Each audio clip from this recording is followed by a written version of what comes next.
Oh, good evening, councillors. Welcome. We've got a big agenda today, so we need to push on. I will do the usual, the fire. There are no fire alarms scheduled for this evening. Therefore, if the fire alarm should sound, please evacuate the building immediately. The fire exit is located at the rear of the room. Go down the stairs and meet in the Memorial Park. This meeting will be webcast. Members, please note that meetings is being webcast live on the internet. And please switch your mobile phones off. I think that's where we are.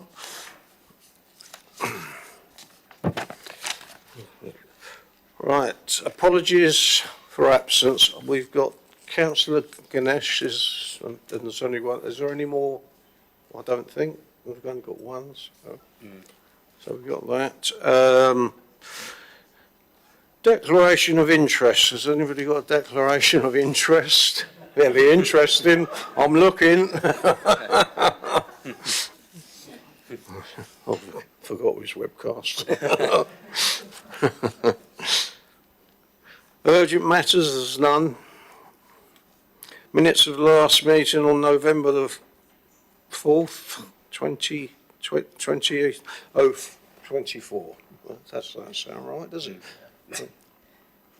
Do we agree?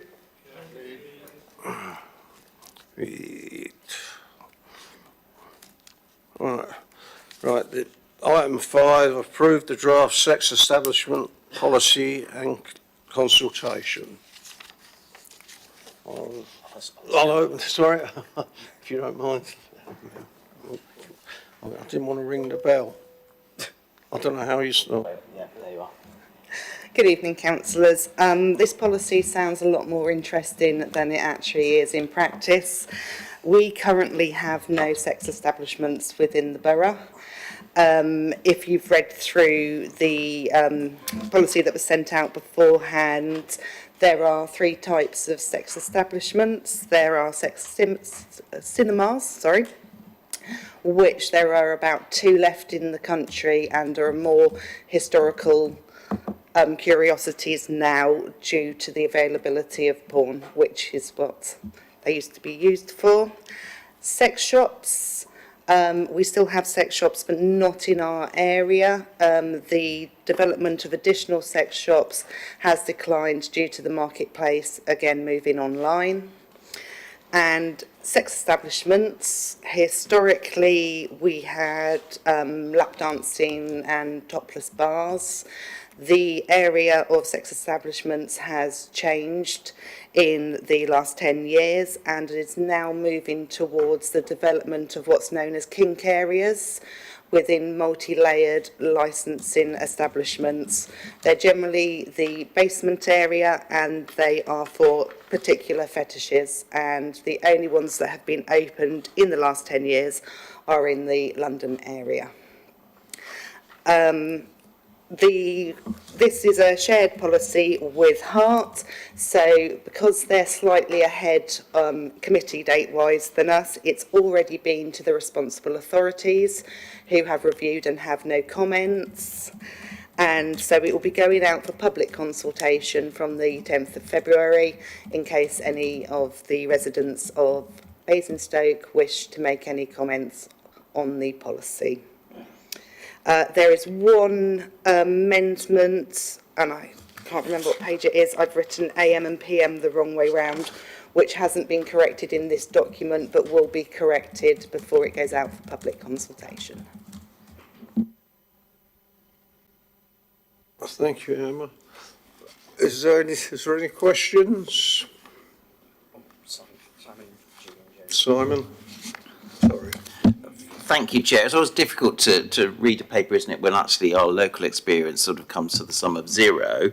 So I feel obliged to go to that point where we start talking about comparisons and those people that may have a more direct experience. And I just wonder whether, thinking about the public consultation, do we do anything as far as consultation that's more specific as far as sex workers or business owners? Whether we have any view or experience or feedback from some of our partners about what it means as far as not having that or an impact on the perhaps policies that we should be thinking about as far as any unlicensed or informal activity.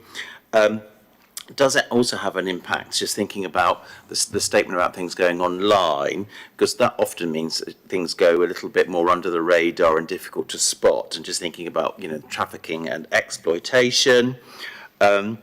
And really the big question for us, I suspect, is that whole issue about, sometimes things are sort of counterintuitive, aren't they, that says, if we were to change our policy, what way would we be thinking about changing it that would have a positive impact on safety and crime?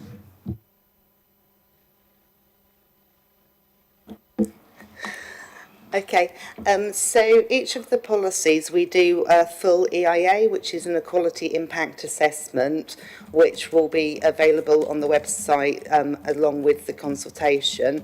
That full detail isn't put into the report because it would make it much lengthier. So that is discussed by the licensing team to start with, and then by the Equality and Diversity Board. So we look at all the protected characteristics, the impact to local businesses, and as well at the problem solving group. We liaise with both the police, the fire brigade, and they then give us feedback on any crime statistics that would impact our policies.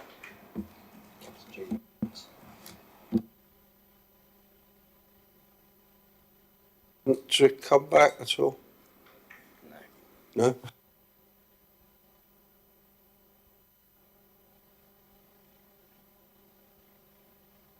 Sorry. At section 5, external appearance, G, it says no external door shall be fixed in an open position at any time during the permitted hours. I was wondering, would it be an idea to change that or add, except in cases of an emergency, the same as under section 6B? No access shall be permitted through the premises to any other premises adjoining or adjacent except in the case of an emergency. It's on page 34, sorry. That section is taken directly from the legislation, and to amend the legislation amends its meaning in law. So some of the bits that don't exactly make sense, unfortunately, it's very, very prescribed, this legislation, on what we have to do to protect both the public and the people who potentially apply for these businesses. Okay, thank you. Julian Jones. Oh, Councillor Julian Jones. I thought there was another one at the back. Where am I? Right. This is rather less exciting one. Appendix D, the nil limit area. I haven't managed to find that within the document. It may be, but should it not be in the definitions?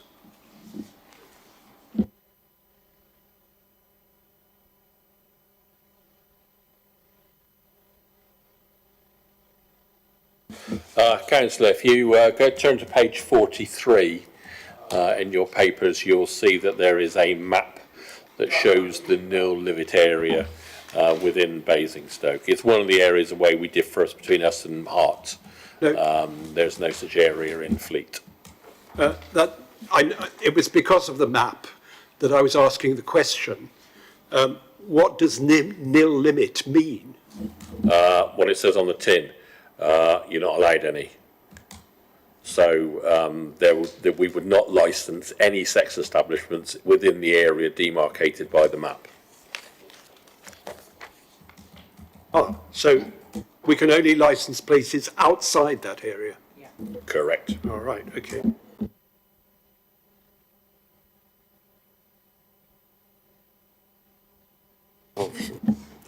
Thank you, Chair.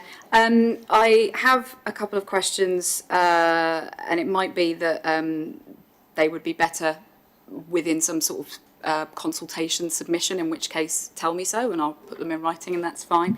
I was looking at, on page, let's see, where are we, 33, there's discussion of a set of house rules that a licence holder must submit as part of an application process. I noted that this is not quite as stipulaty, if that's a way of putting it, as the alcohol licensing, which lists a number of things that such a policy must detail to be granted a licence. So I wondered if it's the sort of thing that the licensing team, I presume, would be reviewing and judging to be acceptable or not for the particular venue in advance. And if so, is there scope to add an amendment similar to the one that was added to the alcohol licensing policy a couple of years ago to do with prevention of sexual harassment within venues like that, but both obviously of performers, workers and of other customers. So that's my first question. It was a bit of a waffle, so perhaps you want to... Thank you, Councillor Hart. So the legislation sets out these rules. So again, as in your answer to Councillor Bowes, we don't have the option of amending them. The legislation does actually set out that there must be no touching, etc., of any of the performers, except for specific purposes. So that which would cover the idea of any exploitation and harassment that you're concerned about. I can safely say most of this is pretty theoretical, to say the least. We're always happy to respond, but as I say, that we've got no scope for changing those things. And if we were to change them, we would have to have some ground. We'd have to have an application. Not holding my breath on that one, and B, we'd have to have a very specific reason to put additional constraints in above and beyond what the legislation states, which I think is reasonably clear, to be honest with you. Thank you. That was, the first one. You obviously know much better than I do about all of this. It is a little curious, I think. I'm curious as to why, I guess, we can go above and beyond what is required of us in law with certain types of policies that we have. We can not change them, but beef them up, if you like, as was done with the alcohol licence one, but not necessarily with this one. That's just a statement for the time being, perhaps. But I've got a couple of other points, and it might be that these also come under, we can't change it because of that. In page 34.d, it says about the interior and exterior of the licensed premises should be kept in good repair and condition.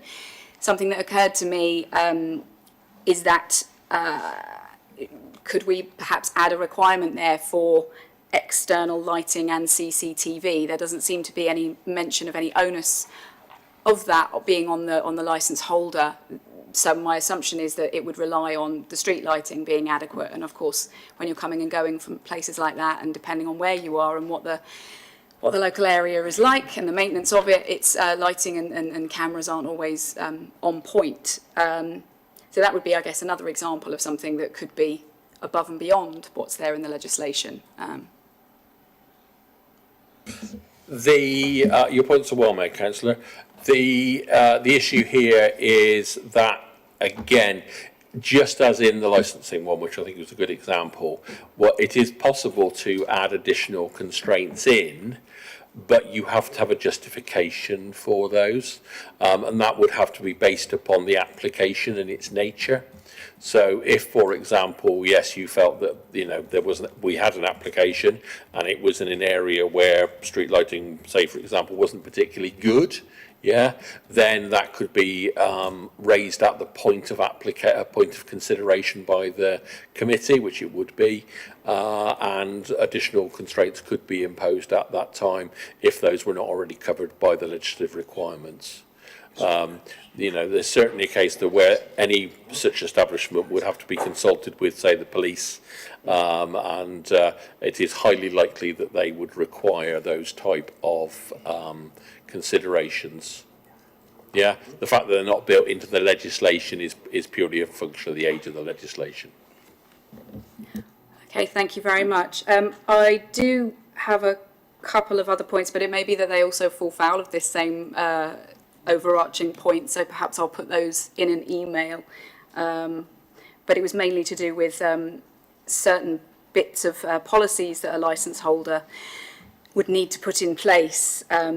It says on page 36, on point C, shall be made in writing and made available to the police or authorised officer, and I'm wondering why we don't require that sort of thing up front, but perhaps it does form part of the application and again just doesn't state it.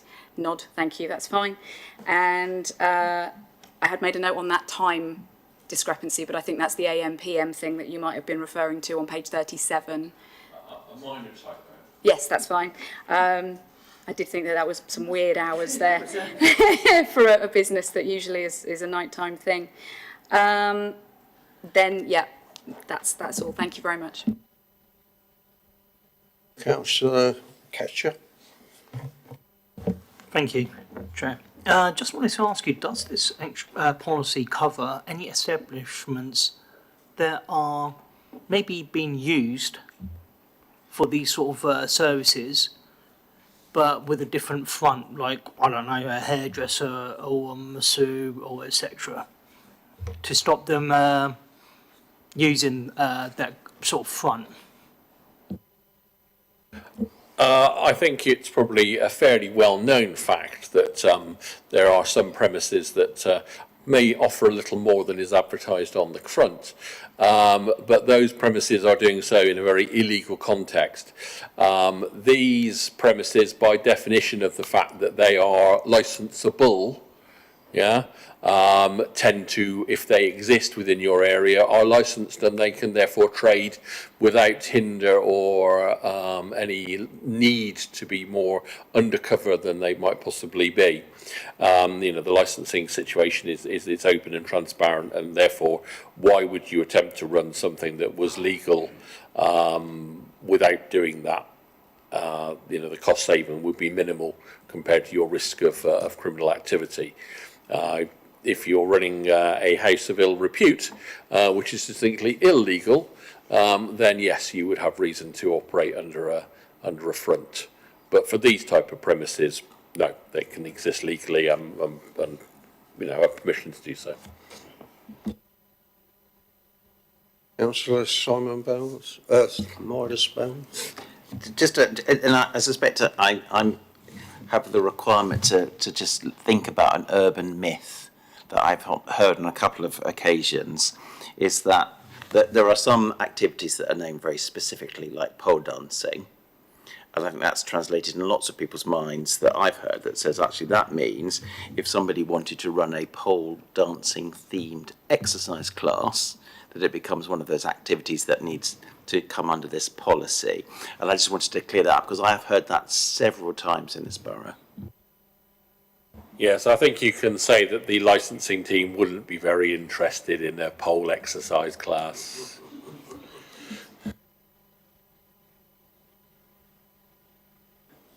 Is there any more questions? Councillor Bowles. Thank you, Chair.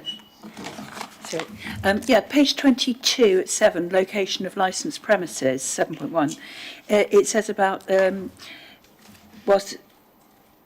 will not normally licensed premises that are in close proximity to, etc. I just wonder, do we have a definition of what close proximity is?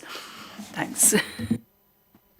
Within the legislation, it details the exact distance and circumference-wise from each of those premises that you're not allowed to licence, like schools for places of worship. Right. Thank you, Mr. Any more questions? No? Right. One is consider and approve the draft sex establishment for consultation. Do we agree?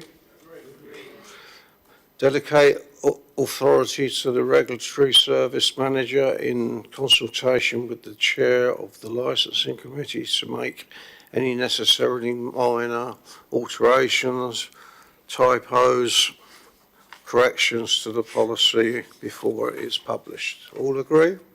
Great. Thank you. What's that? Review, number 6, review the works programme, which introduces Brian. Yeah, Emma Stokes. Rob. That's me. Oh, Emma. Sorry. So the work programme highlights the bits that we will be reviewing at June's meeting. It was requested that we look at CCTV. That is a working title in taxis. That is a working title at the minute because we are still reviewing that piece of work. The sex establishment policy will return hopefully for adoption.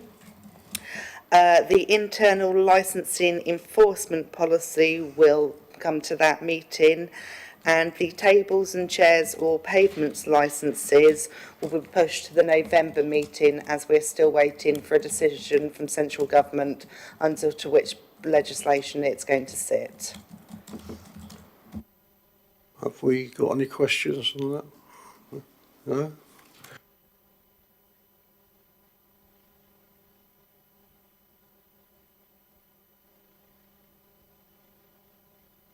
We haven't got anything, and nothing confidential. That is the end of the meeting. Yeah. It's the end of the meeting. Thank you very much. Thank you, councillors.